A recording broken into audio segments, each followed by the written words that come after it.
Former minister and founder of Something or Other Publishing, Wade Franson, is the host of Created in the Image of God, a series that examines the role of religion in society. From messianic returns to the emotive responses transmitted throughout our culture, Wade fearlessly addresses reality claims from all directions, objectively exploring their compatibility with Holy Scripture. Joining him are groundbreaking artist and podcaster Jacqueline Clare, whose focus on spiritual realism is summarized by the quote, "When we don't take the high road with our choices and miss the opportunity to develop spiritual qualities, we literally forfeit the purpose of our lives."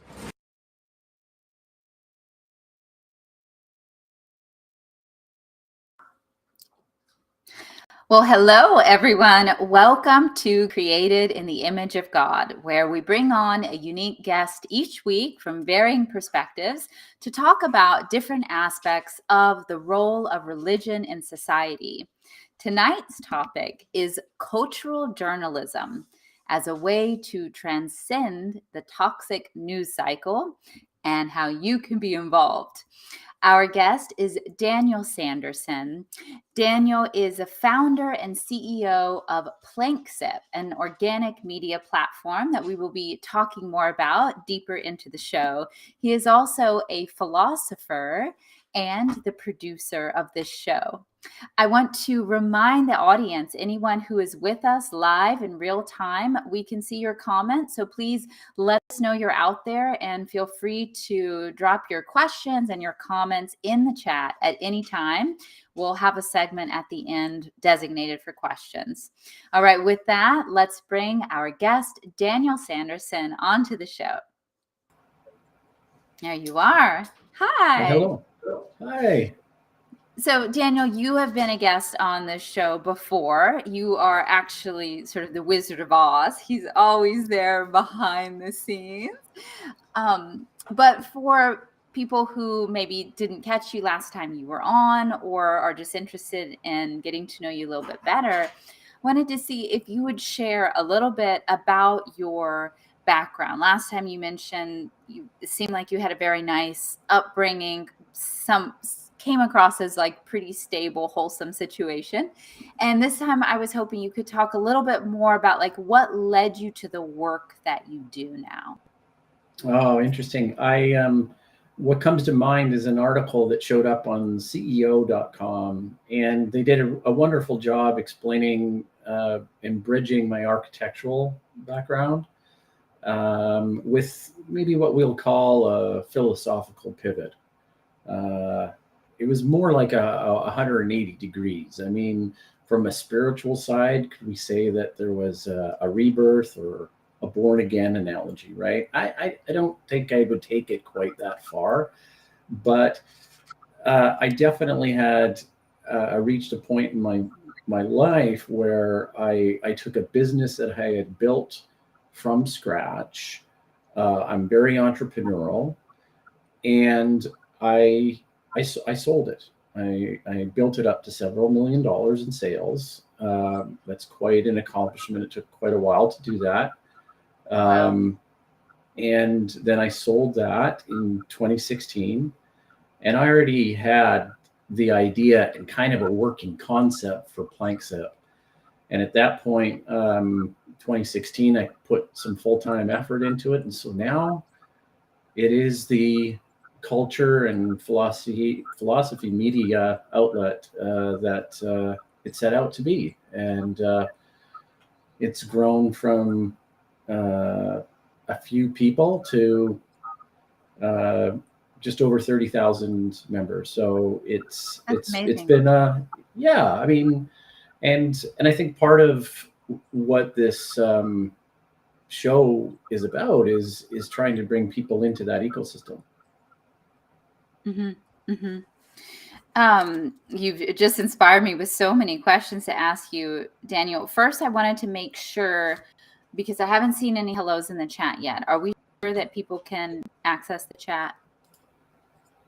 Oh yeah, we've got some people in there. They're probably waiting with bated breath to see what kind of questions they could ask. Let us know you're out there. Say hello. Let us know where you're tuning in from. So, Daniel, why? Why did you sell this very successful company that you invested in? Yay! They're popping up now. to create this unique platform? Mm-hmm. Well, like I said, I mentioned I was in the architectural field, and it was a window and door company.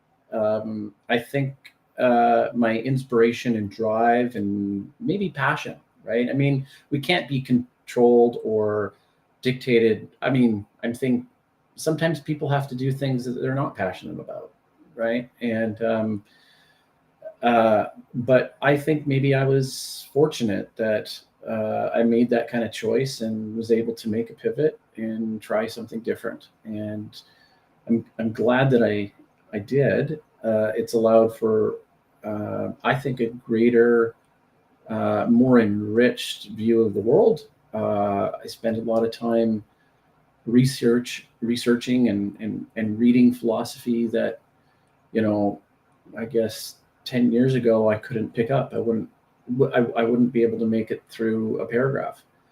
And so it's taken dedication, almost like an artist learning how to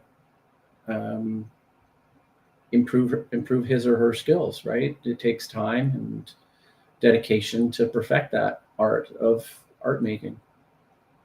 Right on. Well, that's well said. I still think that took a tremendous amount of courage. You know, most people do take a practical path, you know, to do the thing that is most likely going to put food on the table, so to speak.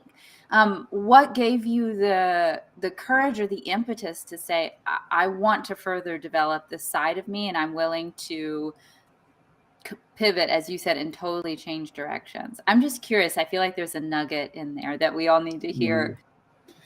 You know what? I would probably say that nugget is something to do with vulnerability, which came up a couple episodes ago as kind of a word to steer away from. But there was an uncertainty from my end. There's a degree of risk, and I think you alluded to it. There's people that are relying on you in the various roles that you're assuming responsibility for. And so that weighs heavily on me and did, in terms of weighing that risk, because, and I think that's the point, is that I take the creation of the media outlet very seriously. And for the people that join the media outlet, I take their dreams and their destinations and where they want to go very seriously. I treat it like a business, and I mean that from all the beneficial sides of just trying to be serious about what you're doing with building a brand or promoting your artwork, or wanting to be a thought leader in a space that's actually highly competitive. Right. Well, I have one question for you before we get to commercial break. And when we come back, we will get into the meat and potatoes of what it is you do and what cultural journalism is. So my question for you is, Daniel, if everyone in the world would just do this one thing, it would make the world a better place. What is your answer today? I know I'm certain that it has something to do with communication and speaking. This is our superpower. So it's just leveraging what, in the sense, what God gave us. That's beautiful. The word. And that's what we're doing here. Well, great. I can't wait to come meet you on the other side. Okay. Your story has the power to start a movement. Journalism is more than a tool for broadcasting news. It's an important way of fostering meaningful cultural relationships that create tangible change in our society. With our anthology Journalism Behind Bars, you can now do your part and make your mark. From expert writers to passionate amateur, everyone has a story to tell. Our aim is to promote equality, empathy, and create a safe space for different perspectives and interpretations of the world around us. Come join us today and break free from the toxic news cycle by submitting your story to Journalism Behind Bars at soupllc.com. So I just want to acknowledge the chats. We're seeing you guys say hello, so that's awesome. Again, feel free to contribute at any time and ask our wonderful guest a question. So Daniel, let's just get started. What is cultural journalism? Well, I think the best starting point is to break the two words down and talk about culture for a minute, and then talk about journalism. I think there's as a starting point, if you look at journalism, I'll read something here. There's several, like, may even be 100 definitions of culture. A lot of academics kind of take a stab at it. This one's more of a generic one that may not say a lot, so it's a fairly safe one. And it says culture or civilization, taken in its wide ethnographic sense, is a complex whole which includes knowledge, beliefs, arts, morals, law, customs, and other capabilities and habits acquired by man as a member of society. And so this ethnographic description of people as a complex entity, that doesn't really say a lot, right? I mean, we're just basically describing how we describe a bunch of things as having some sort of social similarity to them. And so I think there's a tremendous amount of research and exploration that can be done in that space. Personally, I think that's the purpose of the arts, is to spend time in that space and developing, well, I would say movements towards a common good. And the common good doesn't have to be for a communal good. It can actually mean for an individual a good as well, right? But so anyways, there's an impregnated ethics in that, and that's more of the philosopher speaking now, a very Platonic kind of idealistic philosopher, I would say. But yeah, and then you break the other part of, or you merge culture with journalism, and you've got a truth reporting function. So if you think about what journalism is, it's supposed to be a watchdog on society. It tries to call out the people that are maybe not following the social norms, right? And so yeah, like a watchdog. And that's not always the case, or may not be the case. I can't quite determine what is happening to the state of journalism in real time, but I find that it can be very confusing for people, including myself. And so I choose to spend more time in ancient texts, and I know that's a common practice of religious followers.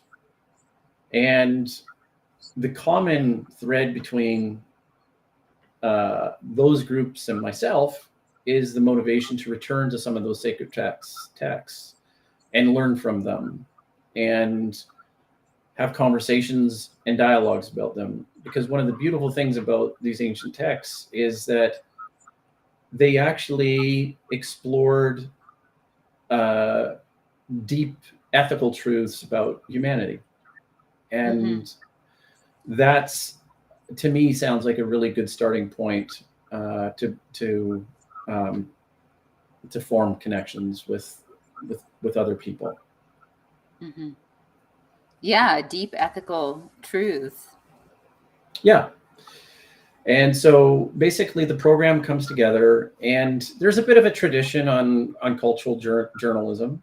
There was a movement started, I think, in the 50s or 60s that really encouraged the journalists to report, right? Like to report with a subjective interpretation. Like, don't feel like everything has to be emotionally detached, feel free to jump in with 2 feet. And I would just add, put perspective in there, right? And then it's how you communicate in that space. And so that, there was a little bit of a tradition there. I think it's hard to gather and gain credibility from that perspective. And I think that's why one of the things that I do in a media outlet is I push for um, an educational purpose for creating content and reporting and that sort of stuff. So allow yourself as a cultural journalist to pursue things that you would like to learn about as well. So you're gaining the learning upside, and then you're also gaining the ability to interact with some of these ancient texts, right? Mm-hmm. That's interesting that it involves contemporary experience with an exploration of ancient texts, which are exploring universal eternal truths. Probably that's really the heart of it. I did say we would have questions at the end, but yes, I noticed this. Do you see the same changes in journalism globally that we see in America, for example, where the news is more commercialized? Yeah, I do. However, you could take an extreme like Ukraine, and out of pure necessity, they're not going to have that, right? It's just the country's been rocked to the bones and is threatened with survival. So, as a country, they're focusing. Everybody is finely tuned to what needs to happen, or how to focus their hope, right? I guess that would be the way of that population. And I don't wish anything like that upon Canada or the United States, but is there a truth to that nothing galvanizes us like an event like that? I mean, you could say war, right? But and then it kind of gets scary to think that we need to have a war for us to bind together in ways that are, really, really efficient, right? Mm-hmm. Yeah. I feel that there's then more of an acceptance about the case or the speed and the cadence of the way history is unfolding, which for any Hegel scholars or philosophers out there, it's not really my leaning. I think we can do more about it. Like, why can't we do something about it rather than watch the train come and crash into the car that's down the track? Can't we do something preemptively as a society to move this in the direction we want it to? But there is the realization that maybe we can't. Maybe we just have to let history unfold the way history's destined to unfold. And that's an interesting mind experiment, especially from a heuristic standpoint, or a point of like, this is actually the best way to live life is to approach it that way. I don't know. It's really as personal as the individual. So one thing I'd have to really make clear is that there's the Daniel thoughts as a thinker and a thought leader, but then there's a whole other community with varying different takes. And I don't mean about right or wrong. I mean maybe about how to approach the problem. Because philosophy is about asking questions, and where I may see that there's a question, someone may not. And actually that absence speaks volumes. The idea that certain questions would take precedent over other questions, that too is a sorting function that is quite remarkable if you think about it. And so this individuality and the description of how we associate people based off of the norms that they adopt, well, that's really fascinating. And is it worth identifying those groups and encouraging people to join membership in those groups. And is that something that PlankSip is doing? Like, all of this stuff goes through an individual's head, in at least this particular individual anyways. The Daniel head. Yeah, that's right. You mentioned PlankSip, so I do want to talk about that, but you have intrigued me with the use of the word truth and with journalism, and how with the cultural journalism, there's a truth reporting function. Now, is that because cultural journalism draws on like classical ethical exploration, or like why does cultural journalism have truth as a lineage more so than the contemporary journalism? Yeah, that's a really interesting way to put it. So you could frame, the two competing ideas like facts on more the contemporary version of reporting the truth, right? Rather than subjective interpretations. And the way I look at the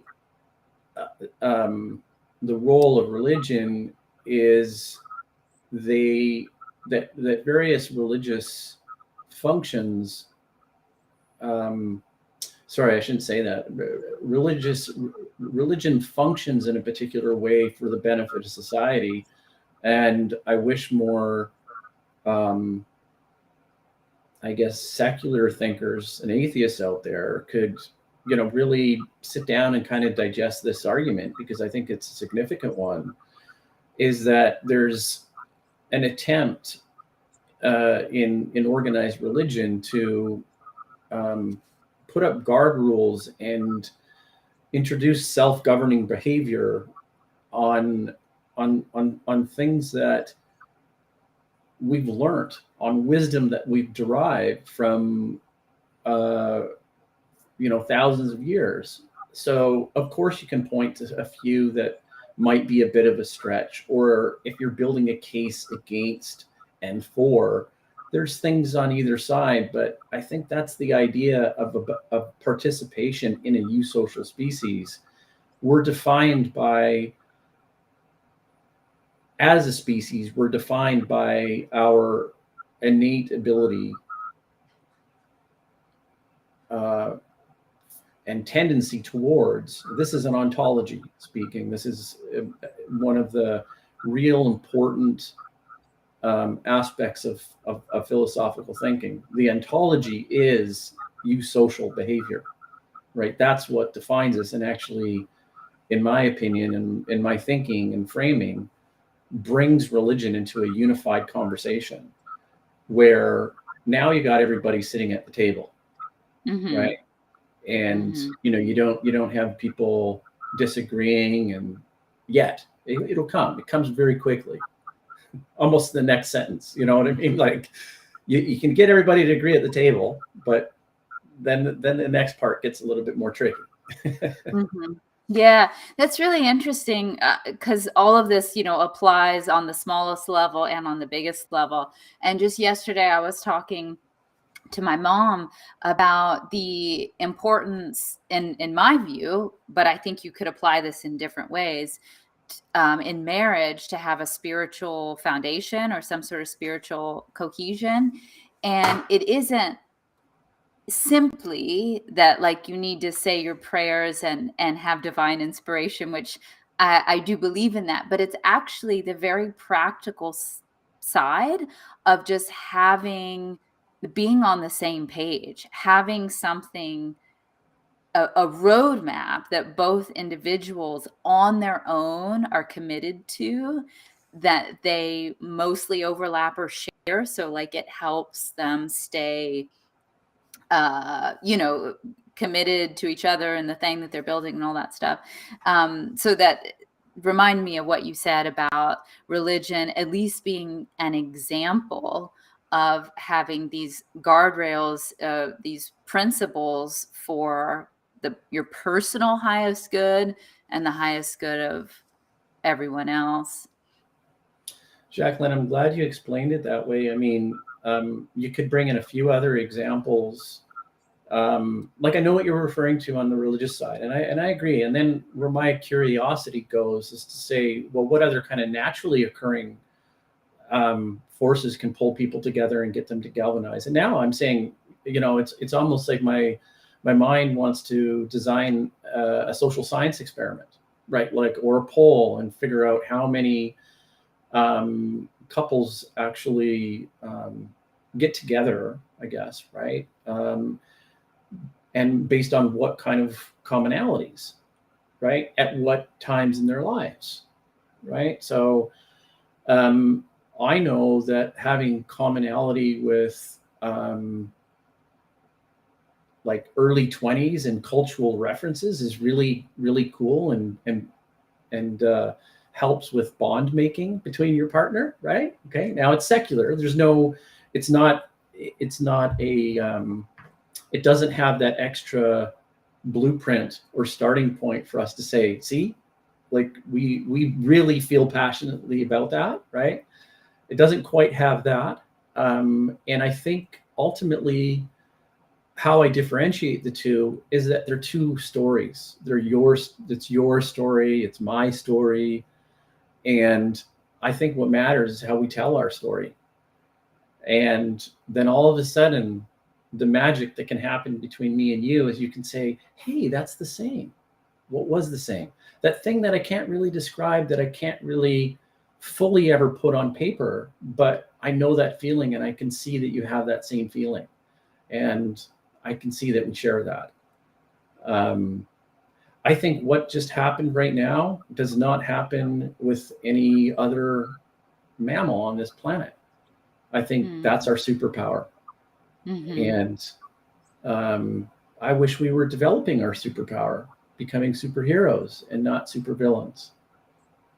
The capacity to have those ahas when people are talking, and have a new understanding, or see something in the same way, or expand the way we see it. Is that what you're referring to? And share them. And that's the one thing that, as a philosopher, one of the things I think I say I would make as a contribution is focusing more on the groups. Socrates and the Oracle of Delphi really points to know thyself, right? This is a really important phrase, okay? A very wise phrase. And subsequent philosophers before, philosophers after, religiously, there's a lot of focus on the individual and thinking about the experience of the individual. What is underdeveloped is the study of interactions, of how two people bond. How do multiple people bond? And we've got a long history of wisdom in those areas. Friendship, in an ancient and classical sense, is quite a beautiful tidbit of wisdom there. Like it's quite beautiful, and I feel proud to be a human with that kind of ideal moral truth to work towards, in terms of what a friend actually means. I mean, caring more for that person, as in the two become one, right? And using, the example of having shared common belief. Yeah, that's, you're trying to make two into one. This is what defines a strong friendship. And I mean, you've got to have a strong friend in your partner. I mean, ultimately, I think that's a must, right? It seems to be the thing that lasts the longest through a lifetime is a deep friendship, right? Definitely. They say it's the stem of the flower. The flower might be the romance or the fireworks or whatever, but it won't live very long it won't stay beautiful without the stem that is nourished. And well, I imagine we have a commercial break. Do we need to do that? We probably do. And if the guests haven't clicked in, I'm also doing a little bit of that too, which is fine. Just being honest here. It's the truth of the show. Yeah. Discover the world's religious traditions like never before with Ocean 2.0 Reader. Our custom ebook reader is designed for exploration and study, with an immersive audio-integrated reading experience and powerful research tools. Available on all platforms including web, Windows, Mac OS, Linux, Android, and iOS. Experience the benefits of immersive reading by combining ear and eye and improve comprehension and vocabulary acquisition, and with our interfaith library featuring books from Hinduism, Zoroastrianism, Judaism, Jainism, Confucianism, Buddhism, Taoism, Christianity, Islam, and Baha'i. You'll have access to a wealth of knowledge. Try Ocean 2.0 Reader today and elevate your reading experience. Blessed are they which do hunger and thirst after righteousness, for they shall be filled.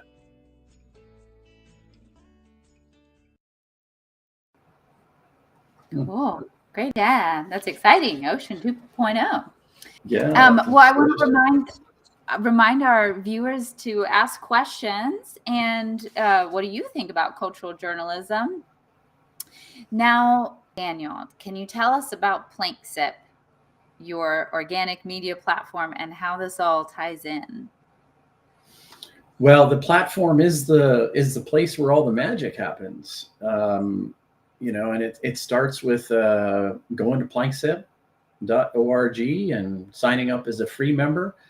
There's a free member or a paid membership, and most of the members don't start off as paid members. But for those of you out there that are interested in accelerating some brand building and taking their thought leadership to another level, go right for it. Go for it, and we'll have a conversation and talk about how a media outlet like ours can help individuals out there. But like I said, there's a lot of opportunities for free people and resources and stuff like that. So that's probably the best part, is to explore the site and say to yourself, could I write something and put it on here? Would I like to do that? Right? Would I like to be able to interact with the community? That's kind of what people need to ask themselves. So, yeah. So it's a online media platform consisting of articles and videos. Is that right? Yeah, that's right. And it's basically a great representation of cultural journalism. Like that's sort of the overarching quality of it. Correct? Yeah, it would be like the only differentiation between that is not all the articles are from cultural journalists at this point. I'd like to see more deliberate, more people intentionally going out into the world and writing and bringing back stories on what they see in their culture and exploring other cultures, right?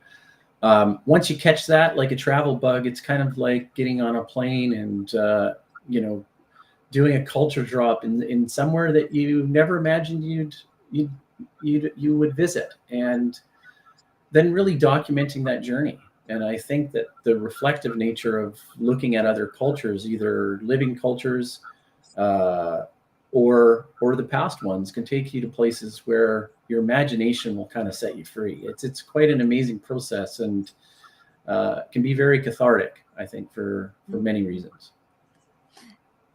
I'm putting you on the spot, but do you happen to have an example of one that either you wrote or somebody else did and you were delighted with in this vein? Oh yes, I have several. There's a whole host of articles that people can explore on PlankSip.org, and that would be the portfolio is right on there. Just browse through the titles and try and find one that speaks to you, so to speak. Well, that's a fun activity. Would you mind to put the URL in the chat for people to access? Okay. And maybe while we're chatting, people can scan through and see if there's any article titles that they're taken by and they want to ask you about or comment on. Okay. So, so what kind of person would a free membership of PlankSip benefit? Just someone who's curious about different cultures or business, or is there a nutshell answer to that? Yeah, I think it's somebody that's maybe wanting to take a passive approach, right? Somebody that wants to just, not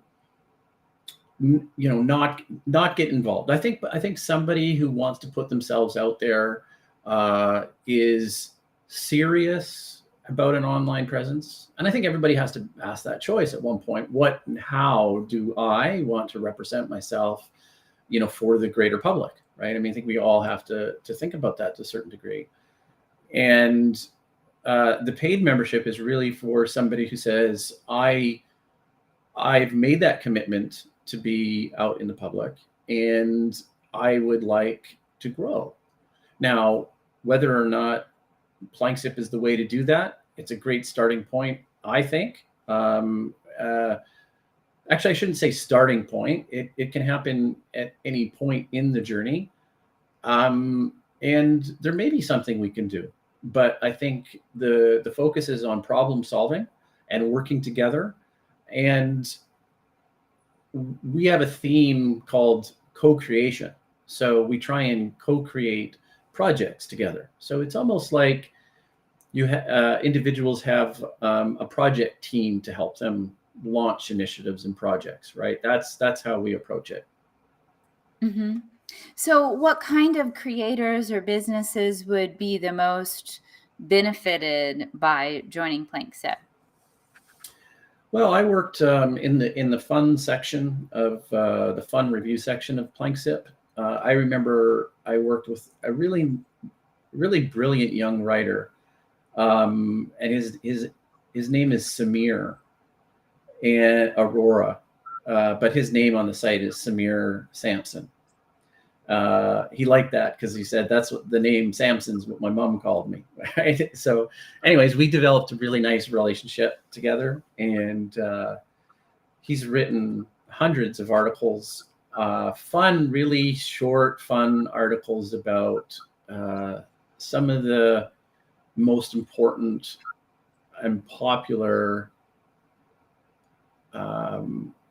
movies, books, right? And so we have this section called Fun Reviews, and he built out a lot of those. To give you an example of one of the most interesting projects that came out of that was actually from Samir Sampson, and it was towards the end of our relationship where he went back to school, right? And he was doing a lot of reports on books, and he did the Barack Obama book, and he gave a book review on that, and what he sent to me was a full hour of him rapping the book review. Oh, right? Wow. Yeah, like a rap artist, right? And so you can't plan for that type of thing, but it's quite remarkable. It's on the PlankSip YouTube channel. He orchestrated the whole thing. It's good to listen to, actually. Like he's really talented, and it's shown. I think there's 6,000, 7,000, 8,000 views on this one video, right? So it's really a cool, it was a really cool experiment. I'm glad he did it. And that came out of a relationship of us working together for, well over a year. And we developed friendship. So that's my goal. Mm-hmm. Mm-hmm. The superpower. The superpower. So what does PlankSip mean? Because I know it is significant, and I think it'll illuminate what this is really all about. Yeah, so there's a few different derivatives of PlankSip, but the one that helps people remember the name PlankSip as in a 2-syllable name. Plank is an organic platform, like a piece of wood, right? So we're like, okay, yes, organic platform, piece of wood, that works good. Sip, PlankSip together. There was nothing in Google, nothing, right? I mean, that's harder to do. It's harder to do than you think. I mean, you know, you could actually time people. Is another one of these goofy experiments. How long would it take for you to put something together, you know, that Google doesn't recognize? And I don't mean just like pounding on the keyboard. I mean, come up with something that you can say or speak, right? So PlankSip wasn't, and I trademarked it. And it has to do, it has to do with, basically it's propagating thought concepts for academics and thought leaders. That's what it is, right? So I applied for that. Not like I would ever want to enforce it. Someone could say I just did a PlankSip and I'm, you know, doing this. I'd be like, great. I don't care. I just wanted to have a record to say that I created that. And then sip, the sip portion. So you got plank and then you got sip. And by the time somebody gets to sip, I want them to imagine sipping a hot cup of coffee, right? Or tea, and how nice that feels. How, you know, it feels really good to have a nice sip of coffee or tea, right? And I wanted to make that comparison between that feeling and what it feels like to have those aha moments and realize, oh, I just learned something, right? Like, that's cool. I enjoy that, right? And so the goal with that sipping analogy is to say that I want to change what consumption means. And now there's some other words for consumption that are coming in. Consuming a tea or a coffee, I'm kind of shifting it over to say consumption is the desire, the necessity, the need to continually produce stuff that ends up in landfills or unnecessary things. And, you know, just trying to be a little bit more prudent as a virtue, which is an ancient virtue that pretty much all religions follow. It's there's a lot of wisdom in being kind of smart with your resources and not, you know, just being a little bit more planned and thoughtful and responsible, right?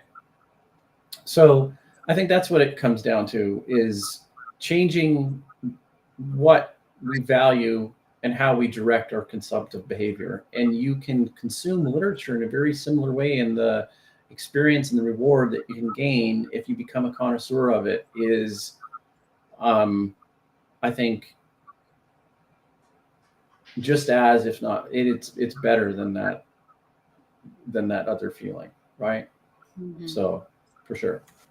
Do you think that once upon a time, maybe not too long ago, that type of pleasure and consumption was a lot more common, where people got satisfaction from reading a story, and now we're collecting goods more?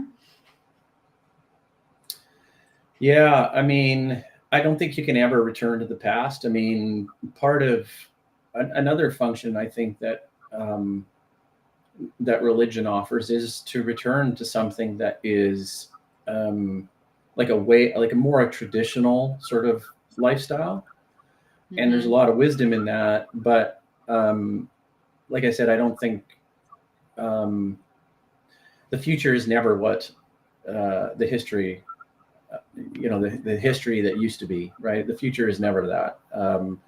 And so you think about a compatibility story, and really this is apologetic. This is what it is. And I think this is the real living larger question of how to make religion compatible, which, you know, in the show, it's really, what is the role of it? Well, if religion views itself as compatible with society, which I think fundamentally it is. Now, this is a philosopher speaking here, right? And I don't know if Okay. religious people really think about this in this quite this way, but the fundamental claim of religion, if religion feels that it's compatible with society, right, then religion has amazing tools to make an apologetic. That's how you make it compatible. And I think even individual believers have to think about it in that term as well.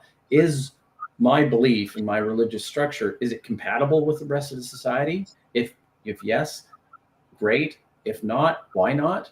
What are those points of contention? What are the things that are just antithetical with reason? One of the things that the secularists and the atheist tradition forget is that reason itself is really fundamental to all religion. I'm not saying that there isn't other elements of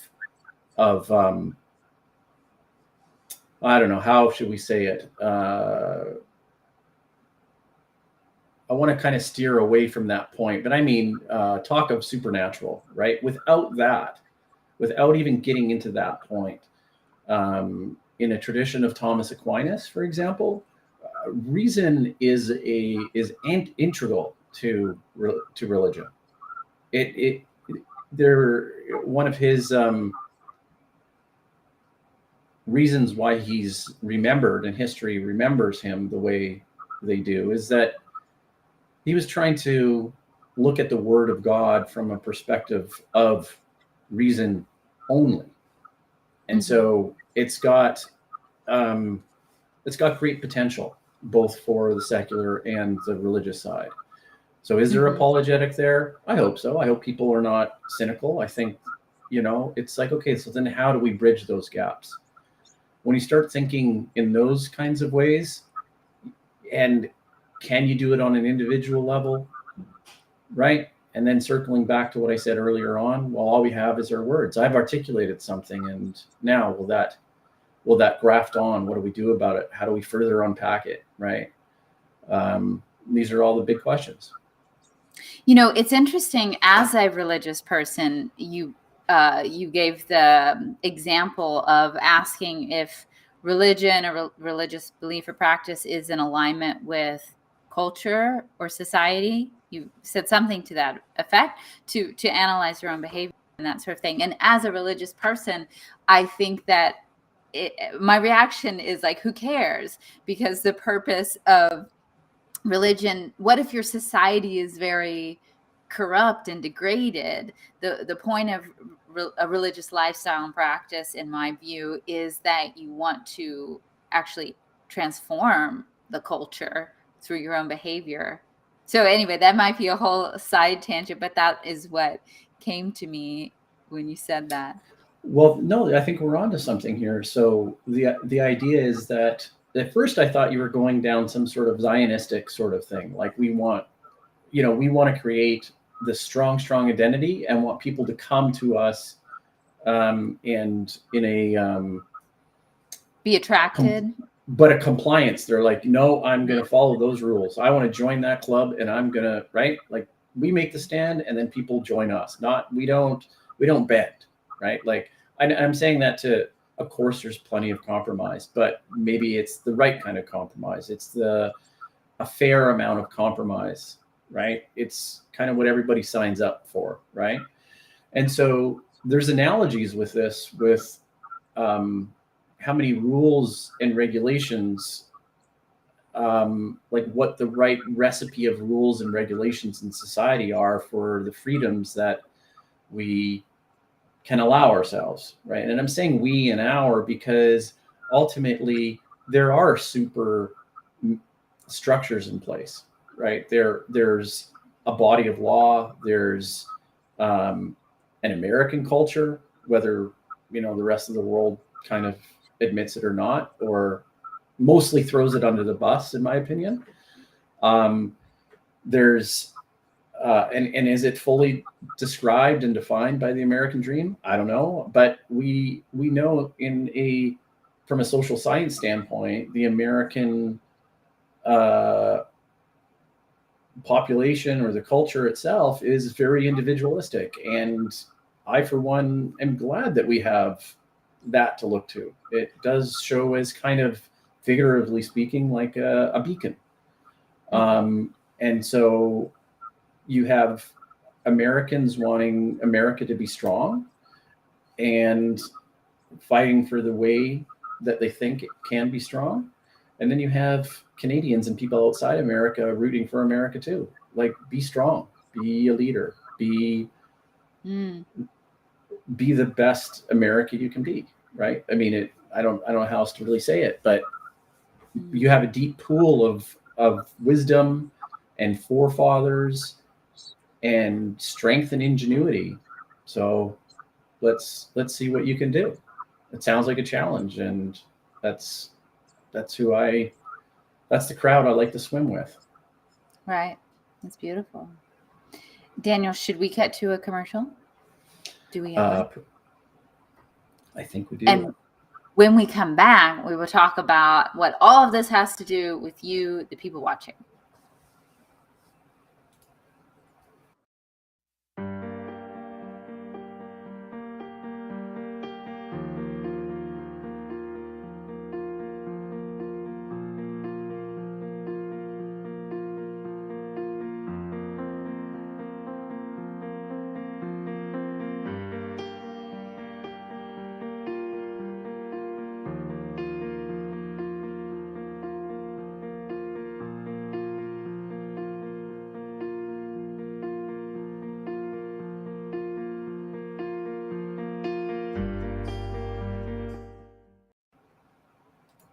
All right. Well, we're rounding out towards the end of the show, so I definitely want to encourage people to put in their questions, and we'll fit in the ones that we can. So, Daniel, I know that we have a bit of a call here, right? There's an invitation for people to be involved in PlankSip, and I was just hoping that you could articulate that call a little bit more so people understand how it is meaningful and personal to them and what that invitation is. Look, I'm really excited for people to explore PlankSip on their own. And that it might be a little bit against the prompt, Jacqueline, that you'd asked for, but I'm saying, look, just as a starting point, do one thing. Go to PlankSip, look at the imagery, scroll down through the list, and if nothing catches your eye, that's okay. If something catches your eye, poke at it and see where it leads you. If you'd like to keep receiving those kinds of articles, sign up for a free membership.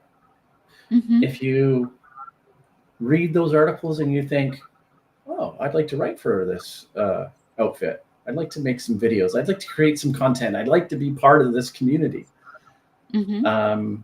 then sign up for a paid membership and we'll work together. That's really that simple. Yeah. Cool. Well, we have a question that I think is real relevant to that from the Texan. Can a person contribute to PlankSip if they already have their own blog? So they already have an outlet where they're publishing some content. Can they publish that same content through PlankSip? Yep. It's a great question, Texan, because we encourage that. And we're not a media outlet that hides or suppresses your contact information. I don't know about you, but when I read something on another news outlet and I'm really digging the way the writer is writing, I'm excited to see who the person is at the bottom or at the top in the header. And then I want to find out where I can, find his or her Twitter profile, or especially if the writing is exceptional. And so the answer is yes, you can have a link to your own blog. You can have links to your social platforms. I think the ones that we have programmed into your profile are Twitter and Facebook. I'd like to see YouTube in there as well. But that's what we've got for now. And I know for some of our contributors, we've actually, they're really busy. Some higher profile subject matter experts who may have a blog, and they come to us and say, I'd love to have the last 5 years of my stuff on PlankSip. Can you help me out? And we have an admin staff that can help syndicate your content if that's what you're looking for. If you're looking to get more eyeballs on and more people reading your stuff, we should chat. Sounds good. So, yeah. Cool. I'm glad that question came up, Jacqueline, because that's a really like that sort of conversation happens. That's a common question, and I give that same answer, right? It's and I think that's one of the authentic ways of doing marketing and sales, is doing it in an authentic, honest way, right? Like we can really help somebody. Mm-hmm. Mm-hmm. Right on. Well, I have this like controversial question I'm burning to ask you just for fun. But first off, just it's kind of like more of a personal thing, but for a reward for those people who have stayed with us. And I hope you won't be too mad at me. But before we go to that, there's nothing to be scared about. It's just, you might be like, oh, I don't want to talk about that. And it's not for you. It's not like personal about you, but I am asking you specifically because I'm curious your answer. But before we get to that, do we want to share anything briefly about what's coming next week or the anthology series? Well, I'll talk about the anthologies that are coming out. On the cultural journalism theme, yes, we'd love to see people who want to submit their ideas around cultural journalism. We're looking for 2,500 words, and pitch us your ideas. I think there's two really important talking points about the anthologies. And let's look at person A and person B. Let's say person A says, I'm not a published author. I'd really like to put something like this together. Heck, you could be an academic, like it's not a journal, but it's, I think it's equally valuable for getting information out there, right? So you could be that particular kind of person, or you could be, say, for example, a published author that's already being published for a decade. Well, hey, that's a manageable project. Just, write 2,500 words and send it in. Basically pitch our idea first, right? If you're really confident, then you can send the whole thing, but pitch us your idea first. And, you could be in that anthology. And where do people send that pitch? Well, it's to the information at Soup. So let's get that on the screen for everybody here. Bear with me. So everyone check out PlankSip and bring your idea to Something or Other Publishing, which is on the screen. And there is the email. info@soupllc.com. Yeah, and send it in. Yeah. And PlankSip is a .com. It's a .org. The .com does go, and like I alluded to earlier, when we consulted the Google Oracle about the word PlankSip and nothing came up, I guarantee you that if you put in PlankSip and that name sticks with you, which is part of the marketing, this kind of thing, right? Remember PlankSip, organic piece of wood, sip like a hot cup of coffee. If you put it in the Google profile and search, it'll come up. We'll be there. We're right at the top. Always will be, right? So, cool. Yeah. So anyone who has big ideas that they want to flesh out and they want an outlet for it, or a business where you are growing your brand and you have things that you want to say about that, certain themes that you specialize in, be sure to check out planksip.org. Okay, Daniel. So my question for you, I know that you're very passionate about the natural environment and its harm and degradation is something that saddens you, and you feel like we need a very strong response to this.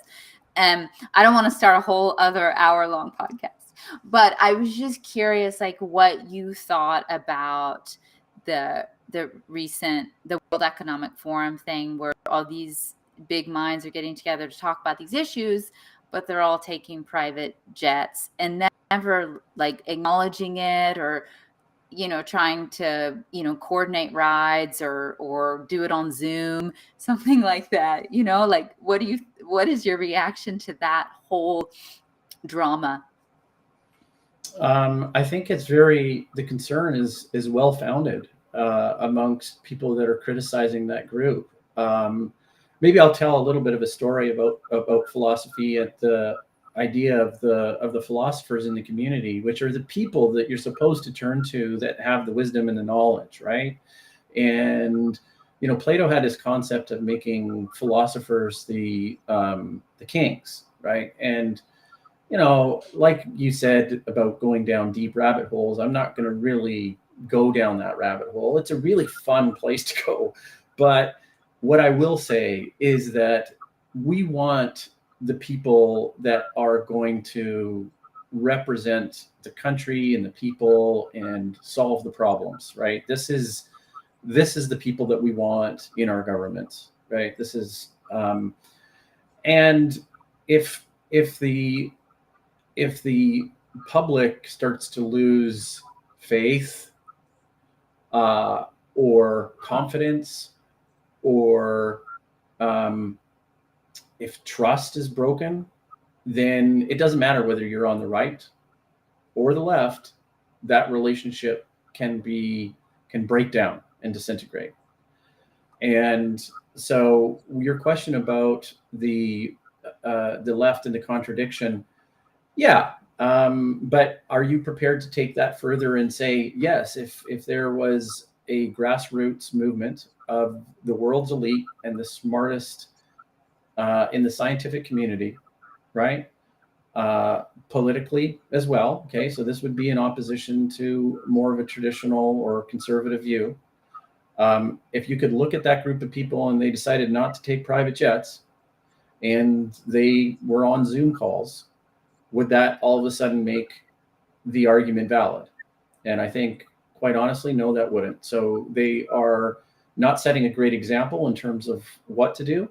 But the deeper question is, if they did do that, would you believe in that? Would you then follow them? Would you then do what they say? And I think it's really, it's not meant to be antagonistic, and it's actually not, it's more rhetorical. I actually don't want you to answer it. I just want people to think, is that the framing of the conversation that we want to, that most describes the pathway to truth, right? I do have an answer, and it's not a yes or no answer. Okay. So I'm not violating that thing. I said, don't answer, but you have to. Okay, go ahead. I would just believe that they were at least sincere. That's the difference it would make. I may or may not, voluntarily do what they say or whatever, or have the same view. I would just believe that they meant it. I mean, and that's also, gosh, we should stop because we're going to have a whole other conversation. But that's also the thing with like a religious person, like religious people have gotten a bad rap for coming across often sometimes as hypocrites, because do as I say, not as I do. And here we have a secular situation where it's exactly that: do as I say, not as I do. Yeah. I think that was an unfair curveball, but it was fun, and I like it. I've been challenged as of late, politically as well. I mean, last week's guest, Sienna, she has a really personal and journey of moving away from the left for reasons that are, it's quite a remarkable story. And I've lost some confidence in that on that side as well. I think it's a harder position to have. And I think maybe when push comes to shove, if we are headed towards a global scarcity, that's not just a liberal ploy or mismanagement, right? If we're faced by real energy demands that are brought about by changes in our climate, as an example, they don't need to believe me if someone doesn't. I don't care. I mean, I formulate my own risk based on how I interpret the world, and if there's empirical proof that shows that, then I'm going to weigh that in my outlook in the world. And I think everybody should be able to do that. But what I hear is the biggest gripe from the conservative side of things is that it's not what the problem is, it's how they're handling it. And they don't see the proper leadership in place. And so then I think the pathway for the two parties to work something out, and not like it's a collective bargaining agreement, but for people for themselves to understand how to reconcile these two things. I'm not saying put the lawmakers together. I'm saying, how do you and me make sense of this, right? Without drifting to conspiracy theory thinking, or without drifting to affirming denial labels, right? Why am I not an evil person? Why are you not an evil person? Because we're innately good. We want to move in that direction. Are there people that are? Yeah, that's not the point. I'm saying for the most part, and what moves society and culture forward is the greater good. The That's religions beautiful. just eliminate one of those O's and say the declaration of I believe. That's the only difference. The greater good. Well, that is a wonderful place to leave this live stream off at. Daniel, thank you for coming on camera with me tonight. It was my pleasure. Bye-bye, everyone. And welcome to Something or Other Publishing, or as our friends like to call us, Soup. Soup is a platform that connects authors, readers, and service providers in one convenient place. Choose Soup if you're an author with a great book idea and you're looking for a publisher offering hands-on coaching in some of the best royalties in the business. Or if you're a reader who enjoys engaging with celebrated and emerging authors. We already have over 3,000 of them, and more are joining every day. You can even win free books by voting on their book ideas. Or maybe you're a service provider and you're looking to engage with over 3,000 authors. We're here to help. So whether you're an author, a reader, or a service provider, you're in the right place at Soup. Contact us at help@soupllc.com to learn more.